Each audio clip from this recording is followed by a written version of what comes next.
Olá! Estamos nós aqui de volta no nosso bate local, esperando vocês.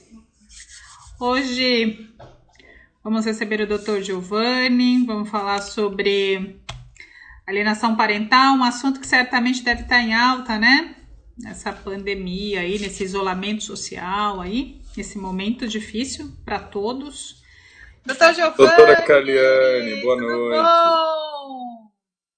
bom? Boa noite a todos. Tudo bem? Bem-vindo. Deixa eu aumentar aqui meu volume. Vamos estar na torcida hoje para que não caia. Que não cai a live. Ai, porque tá difícil, né? Quando o papo tá bom, Toda a live cai. tem caído.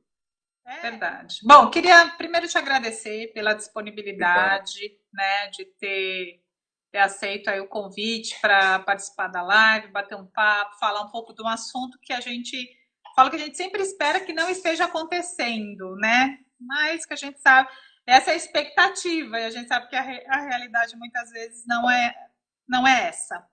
É É. importante as pessoas conhecerem um pouquinho, né? A gente recebe aqui nas nossas lives não só advogados, mas outros profissionais de outras áreas, né? Porque nós temos muitos alunos na área de mediação que não são só advogados. Então é importante as pessoas conhecerem, até para detectar, às vezes tem alguém, algum amigo, algum parente passando por uma situação dessa e não sabe do que se trata e nem sabe muitas vezes como Sim. ajudar, né?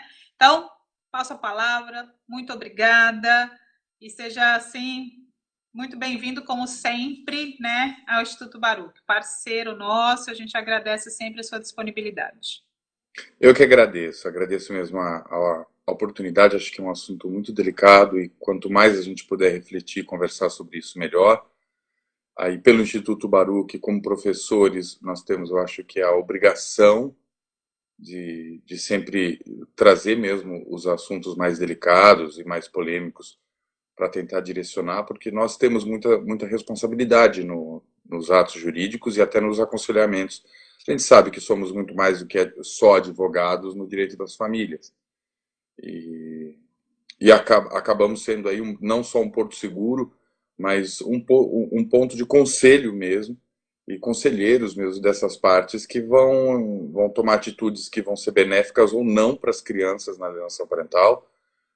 Acho que é mais do que obrigação. Então agradeço mesmo a oportunidade. Boa noite a todos. Não sei se tem alunos nossos aí no na Eu live. acho que sim. Depois a turma vai mandando um oizinho aí, avisando, mas acho que tem sim. Sempre tem. Eu já vi que tem a Estela, tem alguns alunos aí que eu tô vendo que tá entrando aí. Maravilha. Bom, eu acho que a gente tem que falar um pouquinho de história mesmo, de psicologia, de filosofia, para entender do que a gente fala, né, do que a gente com que a gente lida. A alienação parental hoje ela não é exclusiva da criança e do adolescente. Há estudos muito aprofundados, por exemplo, sobre a alienação parental contra o idoso. Tem várias situações, né? Infelizmente, nesse momento de pandemia, isso tem aumentado muito. Nós estamos com grandes problemas mesmo na prática, porque vem nascendo de uma questão do regime de convivência que estava pré-estabelecido antes da pandemia. E aí, em um determinado momento, quem tinha, por exemplo, a convivência só no final de semana, transitar com a criança durante o final de semana é benéfico ou não para ela, qual é o período de contágio. Então, logo no início da pandemia, o professor Aguirre trouxe um artigo muito interessante que tem sido bastante utilizado como ideal, de se dividir 15 dias e 15 dias, que é exatamente o período do contágio, né?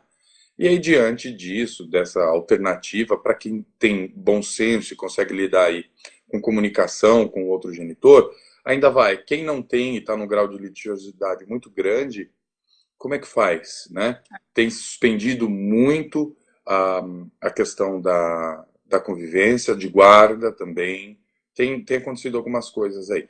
Mas, pontualmente, a alienação parental, eu acho que um pouco muito interessante da gente conversar a diferença do ato de alienação parental e da síndrome de alienação parental, que são situações muito, normalmente, misturadas e elas são muito distintas, né? A gente sabe que veio lá de Gardner. Gardner, na época de 80, traz essa problemática, mas é uma problemática que sempre existiu. Nós estamos falando de abuso psicológico. Tanto que foi classificado agora no CID da OMS, já foi apresentado e vai entrar no próximo CID, que é o CID 11 em 2022, como um subitem de um abuso psicológico, né? Então é uma grande vitória, porque lá quando o Gardner traz isso, acaba sendo uma situação muito polêmica. Na academia, na ciência, é muito discutido até hoje sobre o que ele fez, como ele fez, quais foram os métodos aplicados dele para diagnosticar essa situação. E, inicialmente tem esse ponto, e em paralelo, a visão da alienação parental e da própria legislação no Brasil. Nós somos pioneiros, né? O Brasil é o primeiro país do mundo a legislar, como uma vertente de oposição ao abuso sexual. E aí polariza-se, né? Então, numa tentativa aqui de generalizar mesmo, então toda mãe pratica alienação parental, todo pai pratica abuso sexual. Acaba se entrando numa vertente que, obviamente, estou exagerando, mas assim, acaba sendo o principal ponto desse projeto-lei que nós estamos tramitando para revogação da lei. Então, seja o abuso sexual, que é o mais utilizado, mas outros tantos, vamos considerar apenas como uma falsa denúncia de alienação parental, ela tem que ser penalizada da forma mais severa possível. A gente não pode, em paralelo, falar vamos revogar a lei porque temos falsas denúncias. Seria o mesmo que falar vamos revogar a Maria da Penha porque tem falsas denúncias femininas. Óbvio, a legislação apoia e protege essas crianças. E aqueles que se utilizarem de falsas denúncias têm que ter aí o rigor da lei, assim como quem pratica também. Então, sim, voltando nesse ponto da diferença da síndrome de alienação, Gardner traz muito bem a diferença de um e do outro, sendo o ato de alienação um subitem da síndrome. E então, o direito trata apenas do ato de alienação parental. E aí tem uma visão muito interessante que é assim, o que é de nossa competência? Nossa, que eu digo, todos os envolvidos, os advogados, os mediadores, juiz, desembargador, promotor, todos nós temos, no máximo, a competência para avaliar se há ali indícios ou não de atos de alienação parental, para tentar encaixar no artigo 4º da lei, que é um rol exemplificativo, para saber se tem ali alguma possibilidade de distanciamento, de apoio àquela criança. Mas é a competência de analisar isso, que é um subitem dessa síndrome, para diagnosticar se o alienador possui uma síndrome, se precisa de uma terapia compulsória, se precisa de um afastamento, se a criança já está diagnosticado com esta síndrome também, ou seja, é aquele estado leve, moderado e avançado. Se a criança já está nesse estágio moderado, avançado, a tal ponto de se fazer distante do genitor alienado, não querendo mais ver o genitor alienado, entendendo e vivendo aquela história que o alienador traz para essa criança ou adolescente, que na maioria das vezes todo mundo é falar mal de pai e mãe, né? Não é só isso. 1 milhão de coisas, 1 milhão de situações, né? Se essas situações já estiverem interferindo suficientemente na formação da criança, do adolescente, para que ele tenha repulsa pelo outro genitor, a gente já está considerando aqui como moderado e grave. Quem tem que fazer a intervenção nesse momento é o perito, não somos nós. E aqui nós temos uma problemática muito séria, aqui, muito grave. Por quê? Porque, em tese, o judiciário pode chamar esse setor para essa avaliação, né? Então, se ele pode, isso acaba dando preferência aqui a um direito mesmo, do direito da ampla defesa, e o processo que foi instaurado, ele começa com a prática processual, de contestação, de réplica, de tréplica e etc, etc. E isso vai demorar 1, 2, 3 anos para se chamar quem realmente pode avaliar essa situação. E aí o que acontece? A criança que estava no estágio leve, ela já passa a estar no estado moderado, grave, quando é chamado o setor psicológico, e já teve um distanciamento.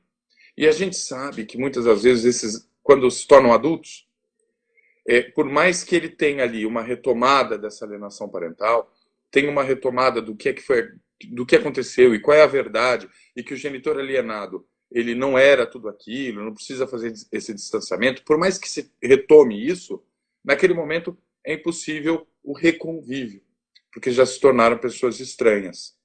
Então a ideia aqui realmente é de, inclusive é a tese do meu projeto científico, de se chamar antecipadamente o setor multidisciplinar, então equipe psicológica, psiquiátrica, se for o caso, desde a tutela de urgência. Ingressou, tem dano à criança? Tem. Eu já disse que tem. Tem. Eu não vou esperar o direito à ampla defesa. Eu vou primeiro chamar o setor psicológico para ver como é que já está essa criança. Eu posso até abrir o prazo, mas que o setor psicológico já venha intervir nessa criança imediatamente para que com o laudo eu, o judiciário, possa ter um amparo melhor.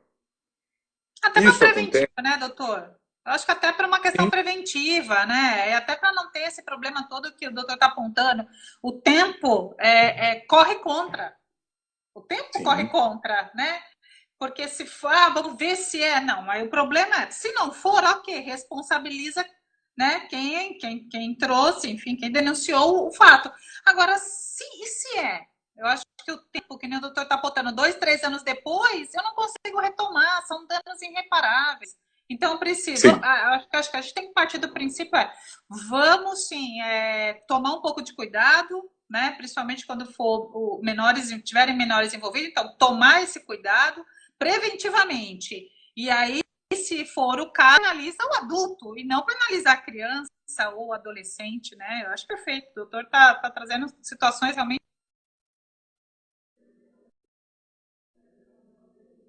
É, travou aqui, tá me de ouvindo, doutora? extrema importância, né? Para que a gente. Agora sim.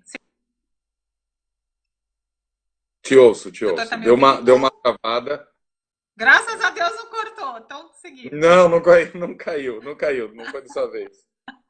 Eu acho que tem uma situação aqui que a gente que pode incluir muito a premissa aqui da mediação, porque o judiciário acaba sendo, inclusive, corresponsável nessa situação, quando traz uma demora mesmo, estica essa discussão, porque vai polarizar na discussão dos adultos, que muitas das vezes vêm aqui de tristezas e angústias de uma separação, estão ali discutindo suas angústias na ação, e todos, inclusive o judiciário, esquecem que tem a criança.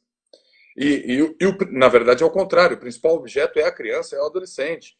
Tem que ser visto imediatamente, tem que ser estabelecida todas as perícias possíveis para se avaliar isso, né? E para se ter esse cuidado, esse detalhamento. E a mesma coisa acontece com a mediação. E aí entra muito o meu ponto sobre a responsabilidade dos advogados. Todos nós, advogados, temos que estar abertos a tudo isso. A mediação, né? A equipe multidisciplinar. Esse acho que é o maior cuidado que a gente Sim. pode ter em prol dessa criança. Não dá. Enfim, falávamos aí da importância da mediação, dessa não polarização do advogado, dessa responsabilidade, não é isso? Enfim, é uma questão aí necessária para essa questão consensual, e aí o risco que quando a gente. E aí tem uma coisa muito, muito interessante para a gente pontuar. A pessoa, o pai ou a mãe, e inclusive a gente também tem que trazer um parecer, porque nós temos, não necessariamente os casais, os pais e mães são heterossexuais, nós temos também pai e pai, mãe e mãe. Então, a generalização não deve existir de forma alguma, né? Temos sempre que pensar nessa criança, nesse adolescente. Principalmente nas crianças até 12 anos. Porque existe um estudo interessante e já diversas literaturas e doutrinas, etc., que demonstra que a criança vai tendo a sua formação psicológica, pedagógica, a sua formação geral, né? Precisando, sim, dessa visão paternal e da visão maternal, precisa dos dois para essa formação. E quando a gente retira isso nesse período, e aí pratica essa alienação, nós vamos trazer danos que são irreversíveis também por essa formação dela até os 12 anos. Aos 12, ela já tem aqui uma maturidade suficiente para poder julgar. Então, a questão moral dela já está formada nesse período. Então, aquele julgamento moral passa a ser dela, não mais informação.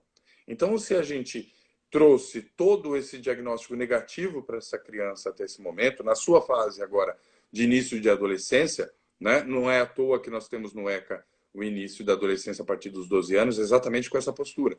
Porque eu já tenho esse julgamento moral formulado, formado, conceituado, e dali para frente eu já tenho essa repulsa, né? Então, nós temos perigos aqui em todos os sentidos. Mas, como eu disse lá no início, isso não é só da criança e do adolescente, né?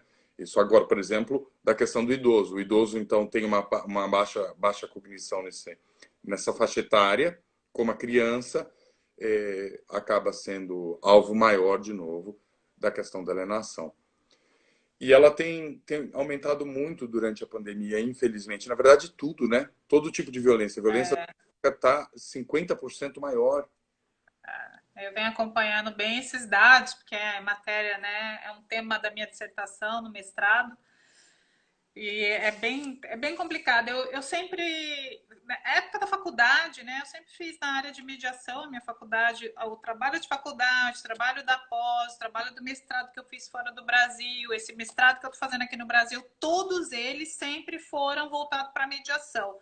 E na faculdade, o meu tema da faculdade, do trabalho de conclusão, foi a mediação aplicada para inibir aí a alienação parental. Então, já há muito tempo eu já vinha nesse sentido, porque o que eu... Cortou. Estou te ouvindo. Cortou, mas está vendo. Tá. Tá. Qual foi a minha proposta na época, doutor? Foi, eu acho que todas as ações, todas as ações que envolvem menores, a mediação tinha que ser obrigatória. Porque eu parto do seguinte princípio: se as partes adultas tiverem que pedir a intervenção do Poder Judiciário, há um problema de comunicação envolvendo essa relação. Ponto. Isso não sou eu que estou falando, fica claro. Porque se fosse um casal, enfim, ou pai, mãe, ou não, enfim, os genitores, se tivesse uma comunicação produtiva, eles não precisam ser os melhores amigos, mas ser pais daquela criança, né? Ou até do adolescente. Mas tem um menor envolvido, a mediação devia ser obrigatória. Sim, concordo. Aí, às vezes fala assim, mas aí tem que passar pela mediação. Mas você não tem que passar pelo Ministério Público? Qual o problema? Não há nenhum problema de prejuízo. Qual é o prejuízo? Eu não vejo prejuízo, né? Vai instaurar a mediação quando? Daqui a um ano, quando o processo já estiver inflamado? Acho que a gente tem que pensar nisso. Eu acho que deveria ter uma alteração legislativa, né? Uma discussão legislativa para todos os casos que tiver guarda, alimentos e visitas. A mediação tinha que ser obrigatória. Como já é, na verdade, né? Mediação ela é obrigatória por princípio do Código de Processo Civil. A próprio código lá que você se manifesta no 319, se você quer ou não a mediação. E o 334 fala que ambas as partes têm que renunciar ao direito da mediação. E eu falo mais, ainda que as duas partes renunciem o direito à mediação, o juiz, principiologicamente, pode falar assim, não, mas eu vou encaminhar, porque tem uma série de artigos, né, no código que fica muito claro que, somente ali logo no início, artigo 4º, por ali, que deverão as partes colaborarem, né, com a mediação e a conciliação. Então, eu não vejo prejuízo. Eu não sei porque muitas vezes há uma resistência. É que nem o doutor está trazendo.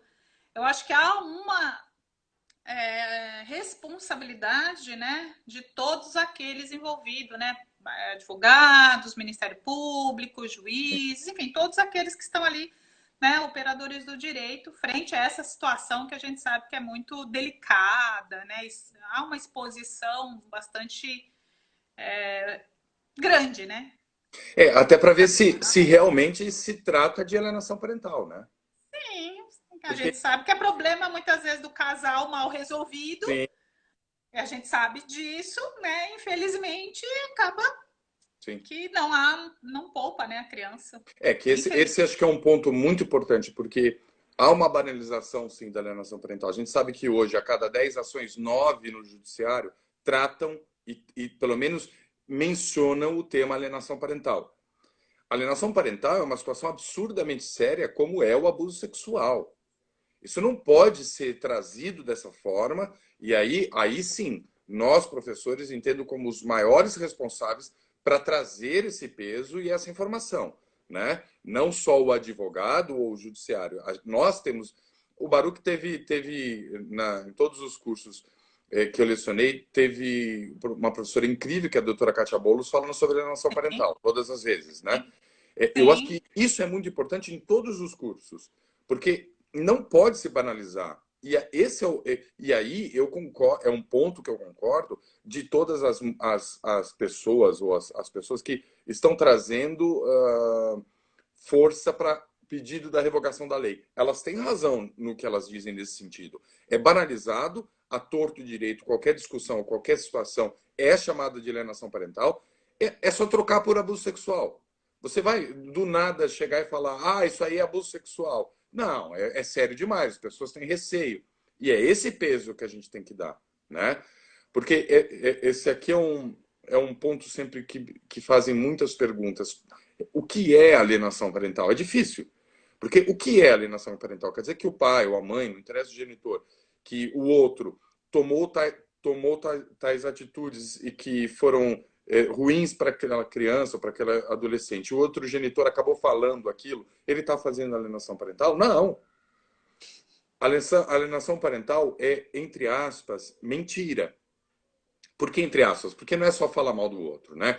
Tem, acho que o exemplo incrível que tem uma professora psiquiatra dá é a questão do o pai veio buscar a criança e a mãe então vai descer ali no prédio para levar a criança até o carro. E leva a criança, a mochila, a mala e fica ali no carro e se despede, e chora e dá abraço. E a criança chora e fica no colo dela, calma, deixa ela se acalmar, vai, pode ir, tudo bem. Isso é alienação. Isso é alienação. E acho que entra em outros detalhes que são muito danosos. Por exemplo, a questão de educação. Eu acho que é o fim do mundo esse contexto de na minha casa as minhas regras, na casa da mamãe as regras dela. Não, tem que ter uma maturidade para que as regras sejam iguais para os dois, nos dois lugares, porque é uma extensão e é a mesma educação, é a mesma pessoa que está recebendo aquela educação. Se então na minha casa pode jogar videogame 24 horas por dia, ficar no celular 24 horas por dia, na casa da mãe não pode. Então a casa da mãe passa a ser chata porque ela está educando. é. Tem muito, a gente pode falar assim durante horas sobre exemplos para essa situação. Eu acho que o principal é se tomar cuidado com a seriedade disso. O que é alienação parental? Né? E tratar realmente do que é. O judiciário está lotado. E cada dia que passa tem mais situações como essas. E não pode ser mal utilizado. E aí cabe a nós advogados, realmente, quando pegarmos essas demandas, essa criança, esse adolescente, olharmos se realmente aquilo é verdadeiro, se realmente cabe aquele pedido de alienação parental. Acho que muitas das vezes, desde o início, essa intervenção psicológica, que seja particular. Nós sabemos que na prática a intervenção particular ela não serve muito, né? Porque o judiciário sempre vai pedir o perito. Mas para a saúde da criança isso já é mais do que necessário para passar por essa fase de separação. Concorda?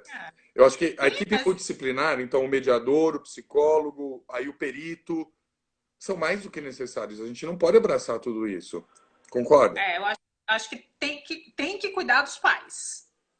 Eu acho que ainda que tenha o perito, psicólogo, assim, toda uma equipe voltada para o menor, mas é que nem o doutor falou, na casa da mãe pode isso, na casa do pai não pode aquilo.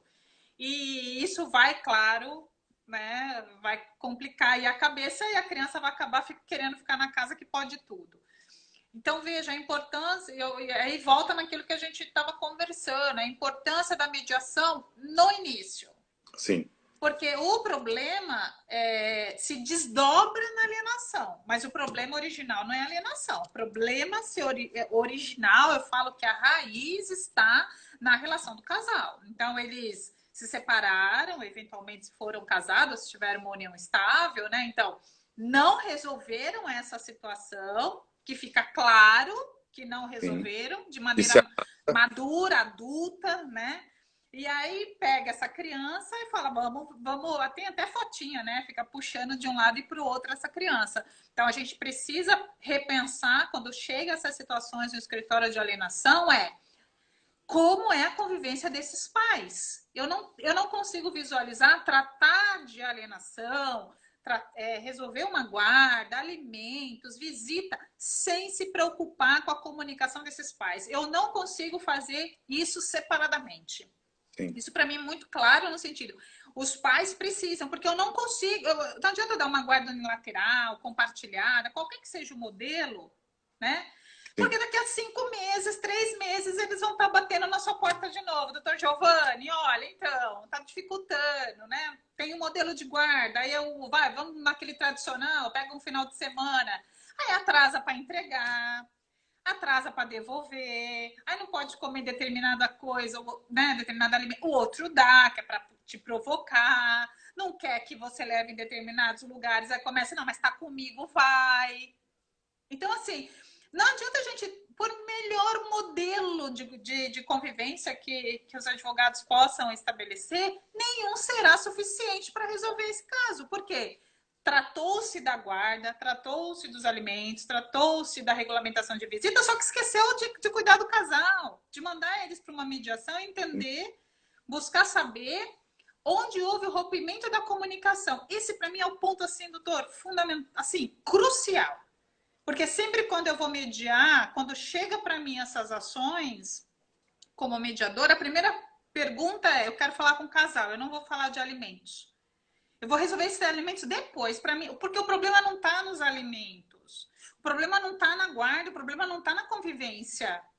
Se eles estivessem conversando, né, o casal, enfim, aqueles que estão discutindo ponto, às vezes pode ser o avô, né, pode ser os avós, Sim. enfim, as partes em conflito, se elas tivessem uma relação saudável, ou pelo menos harmoniosa, não precisava pedir intervenção do Poder Judiciário. Resolveria sentar-se numa mesa e, bom, dá para você buscar tal dia, te levo tal dia, ó, tô te mandando tanto para te ajudar com a criança, sabe? Eles iam se resolvendo. E eu acho que é isso que às vezes eu tento conversar, mostrar para os advogados, Poder Judiciário precisa colocar mediação no entrou com ação, nem tem despacho, vai para mediação isso aqui. Está batendo no Poder Judiciário para resolver alimentos, guarda, visita, esse casal está com problema, vai lá resolver isso aí primeiro, porque não, o juiz não vai resolver. Nós, advogados, não vamos resolver, nós vamos colocar ponto final numa questão processual, mas o conflito ele vai continuar. E aí fica ligando para o senhor toda hora, doutor Giovanni, doutor Giovanni, doutor Giovanni, postou no Face, postou no Instagram, né? É aquelas coisas. É, E aí fica muito difícil. eu acho que tem dois pontos aí interessantíssimos do seu comentário, que o que a gente pode destrinchar, eu acho. Se eu entender, se eu entender que nós estamos num momento de transição. Nós tínhamos, na verdade, não era guarda, nós tínhamos uma propriedade paternal lá atrás, bem lá atrás, sobre tudo, onde a mulher não tinha É. voz para absolutamente nada. Então ele era dono de toda a situação. Então não tem nem de falar de guarda, não, ele era proprietário. Óbvio, isso daqui é surreal e a gente veio num processo de transformação. Nesse processo de transformação, a mulher ganhou um espaço X, que era o espaço da sua feminilidade, de cuidar do lar e de cuidar daquela criança. Começou aqui a desenhar a guarda maternal para esse filho, a guarda materna para esse filho, e a ligação maternal mesmo, né? De carinho, de afeto dessa mãe com essa criança. E aí veio para uma vertente de uma guarda lateral materna. Viemos para a lei de divórcio, então nós estamos falando aí de aproximadamente 1980, não é isso? 77, exatamente quando o Gardner traz a questão da alienação parental. Esse é o momento onde começa a ter a ruptura, a mulher começa a ter o direito de sair daquele relacionamento, e aí nós temos a revolução sexual, nós temos várias revoluções aqui, né, em prol, inclusive, da mulher e dessa igualdade. A mulher vai para o mercado de trabalho e começa a brigar por esse espaço.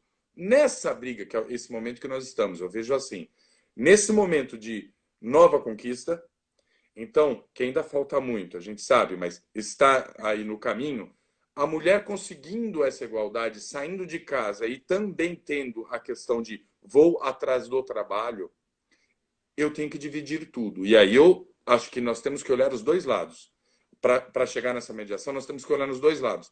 Primeiro, do pai, que não se responsabiliza por dividir igualitariamente essas obrigações, e eu estou dizendo qualquer uma, seja fralda, levar para a escola, fazer lição de casa, educar, e ser o chato e dizer não, toda essa postura igualitária, levar para a festa mais tarde, levar para o hospital, tanto essa responsabilidade daqui que falta, quanto o contrário, os pais que também querem, que aqui é o ponto de maior vertente da alienação parental, né?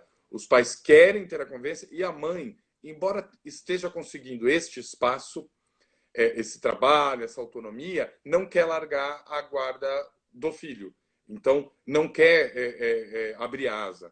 E aí dá o É. conflito. Então, acho que tem que ter os dois lados. Tanto o pai tem que se responsabilizar, aquele que não se responsabiliza, e a mãe entender e abrir isso. Então, nós estamos num momento. Não é à toa que nós entendemos que a lei de alienação veio para reforçar e moldar a nossa guarda compartilhada.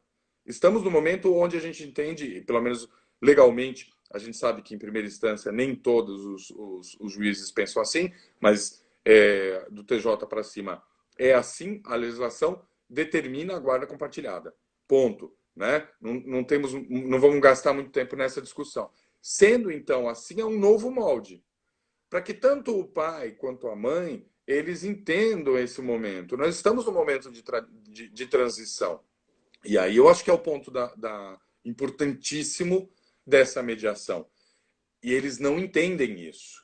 Não se entende isso. E é óbvio que se separaram, em 99% dos casos, são raríssimas as exceções, eles realmente têm toda a tendência do mundo a ir para o litígio.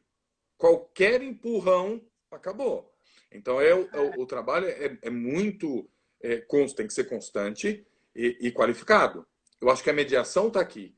Precisa de uma intervenção imediata, óbvio, e também, aí agora sim, pela criança, o poder que eu chamo de poder psicológico, neste momento também, para avaliar qual é o dano dessa criança nesse momento. Porque muitas das vezes, essa criança pode ser colocada em guarda de terceiro. Porque quantas e quantas Sim. vezes a gente não vê que as duas partes estão praticando alienação? Um falando do outro, mas os dois estão fazendo. Então, é isso. Tá aqui, ó. Vamos tira a criança daqui. Tá na avó, vai dividir entre a avó paterna e a materna, que seja. Isso é olhar só para a criança, esquece as partes. E aí a questão do bom senso, a gente sabe que às vezes, eu sei que é uma menor parte, mas às vezes uma das partes tem bom senso e a outra não, né? Mas a mediação é capaz de observar isso e de dar o seu Sim. parecer. E acho que tem que ser além. O nosso Sejusc, a nossa conciliação ou a nossa mediação tem que poder dar parecer sim. Porque teoricamente não se pode dar parecer. Não é isso? Não, Tem que não dar pela parecer. não, não pela não imparcialidade, por causa do Sim, princípio da confidencialidade. Então não é possível. Eu trabalho dentro de um processo da mediação. A mediação, ela por natureza, ela é confidencial. Então eu não posso, porque eu digo para as partes, quando eu começo a mediar, que todas as informações ali prestadas pelas partes não será compartilhada com terceiro. sim, sim, E a lei de mediação proíbe no artigo 30. Então, não posso compartilhar, porque a sim, própria lei não me permitiria fazer isso. Mas eu acho assim que o mediador ele tem que ter liberdade quanto ao. Porque mesmo que o Código de Processo dessa liberdade de a gente trabalhar com as partes até 60 dias, né? O processo fica suspenso durante 60 dias, até 60 dias e podendo ser renovado. Eu falo porque, assim, por incrível que pareça, fechei um acordo hoje. Eu estava até então com 3 mediações abertas. Porque olha que sacada. As partes estão começando a entender que eu tenho um problema. Mas eu não quero o poder judiciário. Vou procurar um mediador. Esses 3 casos que chegaram incrível. para mim esse mês foram pessoas que me buscaram na internet. Meu trabalho. Foram lá, procuraram, olharam. Viram alguns vídeos meus no YouTube, tem alguns vídeos, viram algumas coisas, algumas matérias minhas de jornais, entrevistas, entraram em contato, perguntando como que funcionava, custo, essas coisas todas. Fiz uma reunião prévia, porque eu não posso saber do assunto, senão vai me dar impedimento. Expliquei mais ou menos o que era. Eu fechei 3 contratos de mediação esse mês. Um era um contrato de prestação de serviço, fechei. Um é sobre guarda e regulamentação de visita. Os pais não querem. Ele falou assim: eu amo a minha ex-mulher. Eu amo meu ex-marido, mas a gente não dá certo junto. Precisamos resolver. Nós temos algumas divergências com relação ao modelo de visita. Quanto à guarda, tudo bem. A gente quer guarda compartilhada. O problema está na visita. Mas a gente não quer poder judiciário. A gente ficou pensando como resolver isso. E aí a gente Incrível começou a essa maturidade.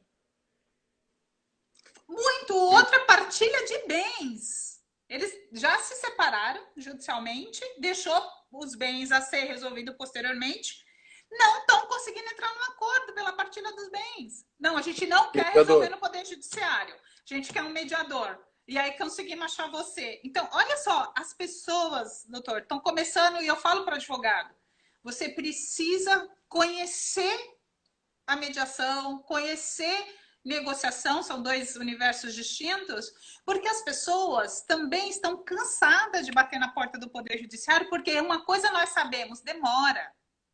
Demora pela E quantidade provoca de processos. litigiosidade. O judiciário provoca litigiosidade. Eu sempre falo, o problema não é o divórcio, o problema é o prolongamento do divórcio. Sim. O problema não é a dissolução união estável, é o prolongamento desse processo que é o problema.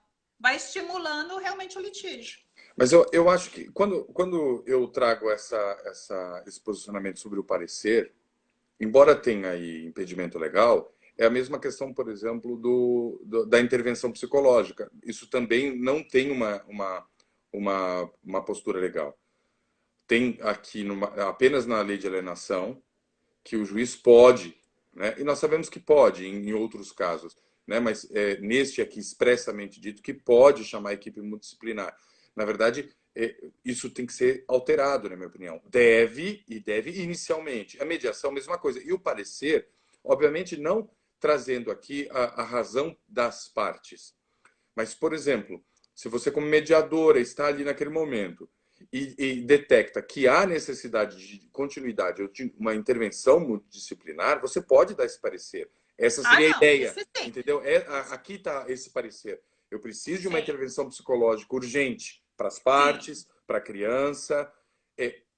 Tem que ter uma autonomia maior, que a gente sabe que não tem. A equipe multidisciplinar não tem essa autonomia no judiciário. Entendo que há uma ausência de varas especializadas, o que é muito difícil, ausência de mediadores, ausência de psicólogos. Na prática, a gente sabe que para transformar isso, muita coisa tem que acontecer, né? Nós temos que comprovar que a interferência da equipe multidisciplinar, mediador, psicólogo, psiquiatra, quem for, inicialmente no processo, ela vai gerar um custo muito menor para o judiciário, porque a Com ação vai certeza. demorar menos. E vai acontecer exatamente o que a doutora falou. As partes vão voltar para o judiciário. E digo mais, se as partes não voltarem para o judiciário, aquela criança ou aquele adolescente já voltam como jovens infratores. O índice é Ah, enorme. O índice é enorme. Então, as partes e aí o próprio objeto principal, que é essa criança. Que eu digo objeto, e muitas das vezes, infelizmente, são tratadas assim, né? Nessa transferência, nesse eu deixo se você deixar. Enfim, eu acho que a mediação tem uma importância muito grande nesse momento e a psicologia também. Temos que fazer alguma coisa, temos que alterar. A ideia desse projeto é ter uma alteração mesmo, ter alteração tanto pelo CPC quanto pelo ECA e etc., e na própria lei de alienação parental, mas o projeto ele é mais amplo, é para qualquer dano infantil ou infanto-juvenil.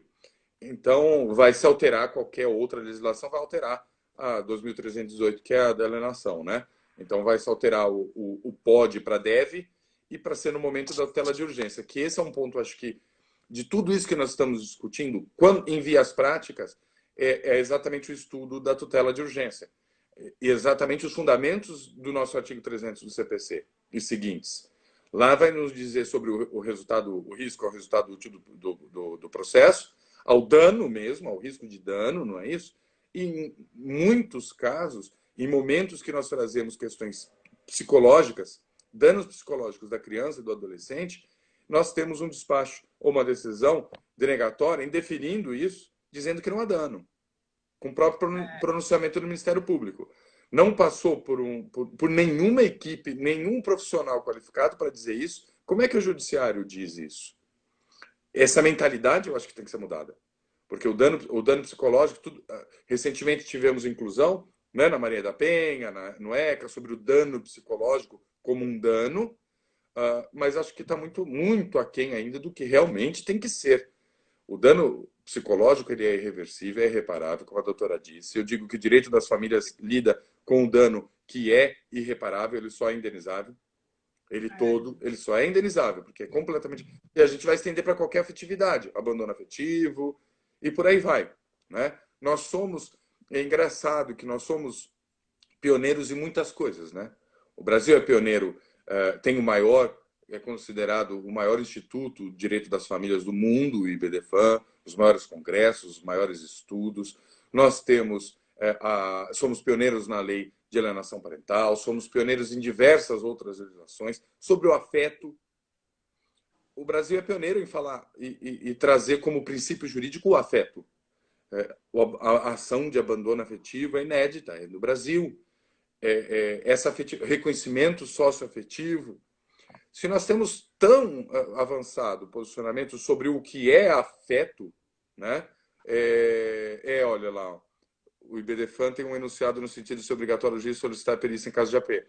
Exatamente, tem esse enunciado. Esse entendimento todo e essa evolução toda sobre afetividade, etc., tem que ser aplicada em tudo. Em tudo. Vai puxar a mediação, vai puxar o psicólogo, vai puxar o psiquiatra, vai puxar todo mundo. E eu acho que todos nós temos responsabilidade. Não podemos ficar jogando no colo do outro, porque isso muitas das vezes acontece. É culpa do mediador. É culpa do juiz. É culpa do promotor. Não, a responsabilidade é minha, enquanto advogado que peguei a parte. Eu tenho que analisar se aquilo é real ou não é. Que tenho que orientar para que não cometa ato de alienação parental, para que tenha calma, bom senso, para que receba o mediador com bons olhos, e etc, né? Eu acho que tem que ter uma evolução. Acho que muita coisa precisa mudar, né, doutor? Eu acho que precisa ter esse olhar mais humano. Eu sempre falo, do outro lado tem pessoas, a gente precisa ter cuidado, principalmente quando você fala, né, no direito das famílias. É um assunto muito delicado. Eu acho que nós, advogados, quando recebemos pessoas, já, claro, que a gente já olha que são pessoas magoadas, são pessoas, né? Ninguém chega para discutir um negócio, né? São sentimentos, são situações que certamente já para chegar para um advogado, né? Para chegar assim, ter que expor essa situação, certamente muitos percalços já devem ter acontecido no meio deste caminho. Então a gente precisa ter um pouco de um olhar mais humano quando se trata, né, em atender clientes, em todos, mas em especial quando fala do direito das famílias, né? Então, eu acho bacana. Então, Giovanni, vamos chegando ao nosso finalzinho. Queria aqui agradecer novamente, reiterar os agradecimentos pela cordialidade de sempre, sempre muito atencioso com o Instituto Baruch. É um prazer tê-lo aqui, sabe o quanto os alunos também gostam muito do doutor. Certamente veio para acrescentar a equipe toda. Então, muito obrigada. Espero que passe tudo isso logo, né? E que a gente possa voltar às nossas aulas presenciais, mas por enquanto a gente vai tocando nas nossas aulas aí telepresenciais, né? Então, obrigada. Queria convidar todos para a nossa pós de Família e Sessões. O doutor Giovanni é um dos nossos professores. Tem a coordenação aí do doutor Nelson Sussumo. E o doutor Giovanni é um dos nossos professores. Então, queria convidá-los todos e, doutor, suas considerações. Obrigado mais uma vez, doutora, pelo carinho de sempre. Vi que tem aí bastante alunos, vi algumas mensagens aí, queria mandar um beijo para todo mundo. Já já isso passa. estamos numa fase muito delicada, que nós não temos noção ainda, né? Muita coisa vai mudar, tem mudado e vai mudar, e não é do dia para a noite. O direito das famílias tem sofrido, mas não é só ele, tudo tem sofrido, né? E é momento, eu acho que de bom senso, de calma e de ir nos adaptando devagarzinho, né? Já já tem aulas que sejam aí telepresenciais e já já ao vivo, a gente mata a saudade de todo mundo.